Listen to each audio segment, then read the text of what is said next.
হাসিনা থেকে মুখ ফিরিয়ে নিচ্ছে মোদি। জানাবো লজ্জা নেই আওয়ামী লীগের সাধারণ শিক্ষার্থীর আড়ালে পতিত স্বৈরাচারের দোসরদের তাণ্ডব। এবং সর্বশেষ জানাবো গণগ্রেপ্তার, হত্যা ও নৃশংসতা। এতক্ষণ শুনছিলেন সংবাদ শিরোনাম, এবার বিস্তারিত।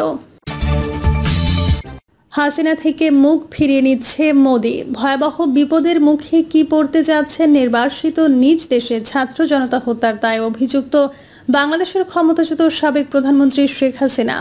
স্বৈরাচার হিসেবে খ্যাত শেখ হাসিনাকে আশ্রয় দিয়ে ভারতকে নিজেদের নানা বিব্রতকর পরিস্থিতির মুখে ঠেলে দিয়েছে। নানা কূটকৌশল চালিয়ে শেখ হাসিনাকে আবারও বাংলাদেশের ক্ষমতায় বসাতে চেয়েছে ভারত। এর ধারাবাহিকতায় গোপালগঞ্জে হামলা চালানো হয়। মূলত শেখ হাসিনাকে উস্কে দেয় মোদি প্রশাসন। হাসিনা যেন বাংলাদেশের লুকিয়ে থাকা তার পোষা খুনির দল ছাত্রলীগ সন্ত্রাসীদের সাথে যোগাযোগ করতে পারে এবং তাদের নির্দেশ দিতে বলে তারা যেন বাংলাদেশকে অস্থিতিশীল করে তোলে। এর মাধ্যমে বাংলাদেশের অন্তর্বর্তী সরকার ডক্টর মোহাম্মদ ইউনূস চাপের মধ্যে পড়ে যায়। আর ইউনূস সরকার যদি চাপে পড়ে তাহলে বিরোধী দল নির্বাচনের জন্য তৎপর হয়ে পড়বে। বাংলাদেশের সহিংসতা চালাতে বলে মোদি সরকার। স্বৈরাচার হাসিনা ভারতে থাকা নেতাদের সাথে লাগাতার অনলাইনে বৈঠক করে এবং কিভাবে বাংলাদেশের মানুষদের অশান্তির মধ্যে ফেলা যায়। এর ধারাবাহিকতায় গোপালগঞ্জে হামলা চালায় হাসিনার পোষা সন্ত্রাসী ছাত্রলীগ। কিন্তু এতে যেন খুশি নন হাসিনা ও নয়াদিল্লি। মোদি চেয়েছিল বড় কিছু করবে হাসিনা, কিন্তু হাসিনার এমন ছেলে খেলায় যেন বিরক্ত মোদি সরকার। এর মধ্যে মোদিকে আন্তর্জাতিক চাপ দেওয়া হয়েছে যেন হাসিনার সঙ্গ না দেয়। সবকিছু ভেবে ভারত বাস্তবতা মেনে নিয়ে এখন চায় বাংলাদেশের সাথে সম্পর্ক করতে। এখন প্রধানমন্ত্রী শেখ হাসিনা যেন সবার গলার কাটা। তাকে নিয়ে ভারত যেমন অশান্তিতে আছে, ঠিক তেমনি বাংলাদেশও তার বিচার কাজ শেষ না হওয়া পর্যন্ত আসান পাচ্ছে না। কেননা বাংলাদেশে জুলাইয়ের গণ অভ্যুত্থানে নিহত ও আহত পরিবার হাসিনাকে ফাঁসিতে মৃত্যুদণ্ডে দেখতে চায়। এর আগে হাসিনাকে ফিরিয়ে আনতে অনেক চেষ্টা করেছে ঢাকা। ইতিমধ্যে হাসিনার বিচারও শুরু করেছে আন্তর্জাতিক বিচার ট্রাইব্যুনাল। এরপর নড়ে চড়ে বসেছে ঢাকা। দিল্লির কাছে বারবার বার্তা দেওয়া হচ্ছে হাসিনাকে বাংলাদেশের কাছে তুলে দিতে। অবশেষে শেখ হাসিনা থেকে মুখ ফিরিয়ে নিচ্ছে ভারত। 2008 সালের 29 ডিসেম্বরের নির্বাচনে ভারতের ইশারাতেই ফখরুদ্দিন মঈনুদ্দিন নির্বাচনের নামে প্রহসন করে শেখ হাসিনাকে ক্ষমতায় বসিয়েছিল। এরপর 2014 সালের 5 জানুয়ারির একতরফা নির্বাচন মূলত ভারতের নির্দেশে করেছিল শেখ হাসিনা। এমনকি 2018 ও 2024 সালের নির্বাচনটাও শেখ হাসিনা করেছেন ভারতের সহযোগিতায়। সোজাভাবে বললে ভারতই মূলত এতদিন শেখ হাসিনাকে ক্ষমতায় টিকিয়ে রাখত। এবার আর হাসিনার জন্য কিছুই করবে না ভারত। তারা চায় এই চাপ থেকে মুক্তি পেতে। বিশ্লেষকরা মনে করছে অতি দ্রুত হাসিনাকে বাংলাদেশের হাতে তুলে দেবে মোদি সরকার। লজ্জা নেই আওয়ামী লীগের সাধারণ শিক্ষার্থীর আড়ালে পতিত স্বৈরাচারের দোসরদের তাণ্ডব। বিমান বাহিনীর বিমান দুর্ঘটনায় উত্তরার মাইলস্টোন স্কুল অ্যান্ড কলেজে 30-এর অধিক শিক্ষার্থীর মৃত্যু এবং শতাধিক আহত, অগ্নিদগ্ধ হওয়ার ঘটনায় পুরো জাতি যখন শোকে মুহ্যমান, তখন সাধারণ শিক্ষার্থীদের আবেগকে কাজে লাগিয়ে পতিত স্বৈরাচারের দোসররা ঘৃণ্য খেলায় মেতে উঠেছে।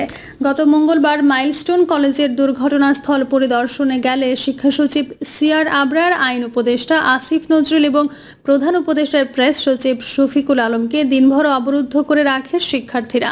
বিমান দুর্ঘটনায় নিহতদের তথ্য গোপনের অভিযোগ, প্রকৃত সংখ্যা তুলে ধরার দাবি, শিক্ষা সচিব ও শিক্ষা উপদেষ্টার পদত্যাগ, সকলের সুচিকিৎসা নিশ্চিতকরণ সহ 6 দফা দাবিতে মাইলস্টোন কলেজের শিক্ষার্থীরা ক্যাম্পাসের বাইরে অবস্থান কর্মসূচির ঘোষণা দেয়। সরকারের পক্ষ থেকে 6 দফা দাবির যৌক্তিকতা মেনে নিয়ে তা বাস্তবায়নের আশ্বাস এবং দিয়াবাড়ি সেনা ক্যাম্পের পক্ষ থেকে যে কোনো সমাবেশ ও অবস্থান কর্মসূচির ওপর নিষেধাজ্ঞা জারি করার পরও শিক্ষার্থীরা কোনো কিছুতেই কর্ণপাত না করে বিক্ষোভ অব্যাহত রাখে। উদ্বেগজনক বিষয় হচ্ছে সাধারণ শিক্ষার্থী ছাড়াও বহিরাগত, বিশেষ করে নিষিদ্ধ ঘোষিত ছাত্রলীগের নেতাকর্মীরা বিক্ষোভে যোগ দিয়ে পরিস্থিতি উত্তপ্ত করে তোলে বলে জানা যায়। মাইলস্টোন দুর্ঘটনাকে পুঁজি করে তারা দেশের বিভিন্ন স্থানে এবং প্রশাসনের প্রাণকেন্দ্র সচিবালয়ে অবরোধ সহ ধ্বংসাত্মক তাণ্ডবে মেতে ওঠে। দাবিসমূহ মেনে নিয়ে সকালেই শিক্ষা সচিবকে প্রত্যাহার করার পরও নামধারী শিক্ষার্থীরা আইন শৃঙ্খলা বাহিনীর ওপর ইট পাটকেল নিক্ষেপ করে এবং নিরাপত্তা বেষ্টনী এবং সচিবালয়ের গেট ভেঙে ভেতরে ঢুকে গাড়ি ভাঙচুর শুরু করলে লাঠিচার্জ, কাঁদানে গ্যাস এবং সাউন্ড গ্রেনেড চার্জ করে পরিস্থিতি নিয়ন্ত্রণে আনে পুলিশ ও যৌথ বাহিনী। বিমান দুর্ঘটনায় মাইলস্টোন স্কুলের শিশু শিক্ষার্থীদের অগ্নিদগ্ধ হয়ে মৃত্যুতে পুরো জাতি যখন শোক সন্তপ্ত, মঙ্গলবার সরকার ঘোষিত জাতীয় শোক দিবস পালিত হচ্ছিল। এরই মধ্যে সাধারণ শিক্ষার্থীদের বিক্ষোভ ও দাবি দেওয়ার আড়ালে পতিত স্বৈরাচারের ভয়ঙ্কর সন্ত্রাসী বাহিনী ছাত্রলীগ সাধারণ শিক্ষার্থীদের সাথে মিশে সচিবালয়ে ভয়ঙ্কর তাণ্ডবে মেতে ওঠে। গণমাধ্যমে প্রকাশিত ছবি ও ভিডিও ফুটেজে ছাত্রদের মধ্যে নিষিদ্ধ ছাত্রলীগ নেতাকর্মীদের ছবি ধরা পড়ে।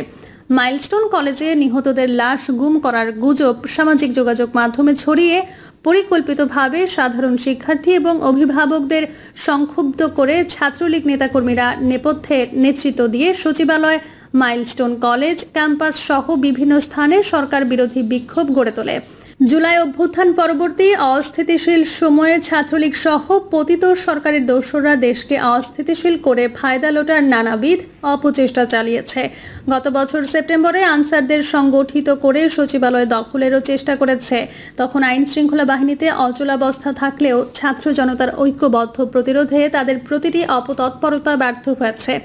বিমান দুর্ঘটনায় হতাহত শিশু, কিশোর এবং শিক্ষকদের বিয়োগান্তক ঘটনার সময় যখন সকলকে ঐক্যবদ্ধভাবে দুর্যোগ মোকাবেলায় উদ্ধার অভিযান চলছিল, নিহতদের দাফন, বিভিন্ন হাসপাতালে আহতদের সুচিকিৎসা নিশ্চিত করতে সংশ্লিষ্টরা হিমশিম খাচ্ছে, শত শত মানুষ হাসপাতালে রক্তদান করতে ভিড় করছে, তখন পতিত স্বৈরাচারের এজেন্ডা বাস্তবায়নে ছাত্রলীগের পাণ্ডারা সাধারণ শিক্ষার্থীদের সাথে মিশে নেক্কারজনক পরিস্থিতি সৃষ্টির অপচেষ্টা চালিয়েছে। তাদেরকে চিহ্নিত করে আইনের আওতায় এনে দৃষ্টান্তমূলক শাস্তি নিশ্চিত করতে হবে। গোপালগঞ্জে এনসিপি নেতাদের হত্যা চেষ্টা ও তাণ্ডবের পর পলাতক ছাত্রলীগ এখন ঢাকা সহ বিভিন্ন স্থানে গুপ্ত ঘাতকের ভূমিকায় অবতীর্ণ হতে শুরু করেছে। বিমান দুর্ঘটনায় বিয়োগান্তক ঘটনাকে পুঁজি করে গুজব ছড়িয়ে সাধারণ শিক্ষার্থীদের আবেগকে কাজে লাগিয়ে তারা সচিবালয়ের নিরাপত্তা বেষ্টনী ভেঙে ভেতরে ঢুকে তাণ্ডব চালিয়েছে। সোমবার দুপুর 1টায় বিমান দুর্ঘটনায় মাইলস্টোন স্কুলের শিক্ষার্থীদের প্রাণহানির ঘটনার পর মধ্যরাত পর্যন্ত পরবর্তী দিনের এইচএসসি পরীক্ষা স্থগিতের নোটিশ দিতে শিক্ষা মন্ত্রণালয়ের ব্যর্থতা অস্বীকার করা যায় না। এই ঘটনা শিক্ষা উপদেষ্টা ও সচিবের অযোগ্যতা ও অমনোযোগিতা হিসেবে গণ্য হওয়ার স্বাভাবিক। রাত 2:30টায় পরীক্ষা স্থগিতের সিদ্ধান্ত প্রকাশিত হলেও অনেক শিক্ষার্থী সকালে পরীক্ষা কেন্দ্রে গিয়ে তা জানতে পারে। এই ক্ষেত্রে ব্যর্থতার দায়ে শিক্ষা সচিবকে প্রত্যাহার করা সহ শিক্ষার্থীদের প্রায় সব দাবি মেনে নেয়ার পরও সচিবালয়ে আইন শৃঙ্খলা বাহিনীর ওপর আক্রমণ, ফটক ভেঙে ভেতরে প্রবেশ করে গাড়ি ভাঙচুরের ঘটনা থেকে বোঝা যায় পুরো বিষয়টি ছিল যথেষ্ট পরিকল্পিত ও সংঘবদ্ধ সমন্বিত তৎপরতার ফল। এ ধরনের তৎপরতা জুলাই অভ্যুত্থানের লক্ষ্য বাস্তবায়নে ফ্যাসিবাদ বিরোধী জনগণ এবং অংশীজনদের ভাবিয়ে তুলেছে। পরিস্থিতি মূল্যায়নে মঙ্গলবার রাতে দেশের প্রধান 4টি রাজনৈতিক দলের নেতাদের সাথে জরুরি বৈঠক করেছেন প্রধান উপদেষ্টা ডক্টর ইউনূস। প্রধান উপদেষ্টা পতিত ফ্যাসিস্টের ষড়যন্ত্র মোকাবেলায় রাজনৈতিক পক্ষগুলোর ঐক্যবদ্ধ ভূমিকার উপর গুরুত্ব আরোপ করেন বলে আইন উপদেষ্টা আসিফ নজরুল জানিয়েছে। বৈঠকে অংশগ্রহণকারী রাজনৈতিক দলের নেতারা বলেছেন, নির্বাচন সহ রাজনৈতিক প্রশ্নে কিছু মতভিন্নতা থাকলেও ফ্যাসিবাদ মোকাবেলার প্রশ্নে তাদের কোনো বিরোধ বা মতভেদ নেই। এই বিষয়টি সকলেই বুঝতে পারছেন এবং স্বীকার করছেন যে পরাজিত শক্তি যে কোনো পরিস্থিতির সুযোগ নিতে মরিয়া হয়ে উঠেছে। তাদেরকে সম্মিলিতভাবে প্রতিহত করে দেশকে নির্বাচন ও গণতান্ত্রিক ধারায় এগিয়ে নিতে হবে। গোপালগঞ্জ, সচিবালয় এবং মাইলস্টোন ক্যাম্পাসে তাণ্ডবের সাথে জড়িতরা যেন কোনো অজুহাতেই রেহাই না পায়। যে কোনো পরিস্থিতি মোকাবেলায় গোয়েন্দা নজরদারি বৃদ্ধি সহ আইন শৃঙ্খলা বাহিনীকে প্রস্তুত থাকতে হবে। নির্বাচন কেন্দ্রিক ভেদাভেদ ভুলে নতুন ও পুরনো রাজনৈতিক দলগুলোকে পতিত স্বৈরাচারের ষড়যন্ত্র মোকাবেলায় জাতীয় ঐক্য অটুট রাখতে হবে। গণগ্রেপ্তার, হত্যা ও নৃশংসতা কোটা সংস্কারের দাবিতে 2024 সালের জুলাই আগস্টে হওয়া আন্দোলন দমনে শেখ হাসিনার নেতৃত্বাধীন সরকার ভয়াবহ রক্তাক্ত অভিযান চালায়। ন্যায্য এই আন্দোলন দমনে সরকার দেশ জুড়ে চালায় হত্যাযোগ্য, গণগ্রেপ্তার করা হয় আন্দোলনকারীদের, চলে গুমের মহোৎসব এবং গুলি করে অন্ধ করে দেওয়া হয় বহু তরুণকে। রিয়া গোপের মতো অনেক শিশুর মৃত্যু সেই বর্বরতার চূড়ান্ত নিদর্শন হয়ে ওঠে। হাসিনা সরকার গত বছরের 17 থেকে 24 জুলাইয়ের মধ্যে সারা দেশে অন্তত 4500 জনকে গ্রেপ্তার করেছিল। এই সময়কালে ঢাকায় 1758 জন, চট্টগ্রামে 703, গাজীপুরে 312, নারায়ণগঞ্জে 239, ময়মনসিংহে 122, সিলেটে 121, টাঙ্গাইলে 166 এবং কুমিল্লায় 138 জনকে গ্রেপ্তার করা হয়। গ্রেপ্তার অভিযানের লক্ষ্য ছিল হাজারো নিরীহ শিক্ষার্থী এবং সাধারণ নাগরিককে হয়রানি এবং ভীতিকর পরিবেশ তৈরি করা। প্রিয় দর্শক, এই ছিল এখনকার সর্বশেষ সংবাদ। আপডেট সব সংবাদ পেতে চ্যানেলটি সাবস্ক্রাইব করে বেল আইকনটি ক্লিক করে রাখুন।